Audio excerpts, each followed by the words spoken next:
On va aller à 400 mètres sous terre et donc on a un équipement obligatoire. Et puis sachez juste qu'on a également ça pour respirer en cas de problème.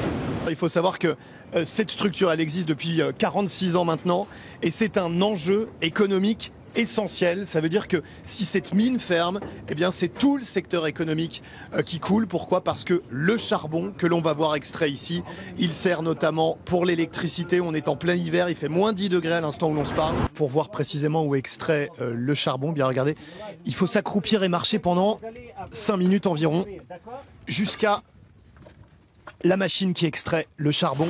Avant que la guerre ne démarre en février 2022, il n'y avait aucune femme qui travaillait ici. Aujourd'hui, elles sont 120 précisément. Normalement, c'est 3 ans pour être formées et pour devenir mineur en Ukraine. Et bien là, en quelques mois, certaines ont occupé des postes qui étaient impensables pour elles avant la guerre. On vous présente Karina.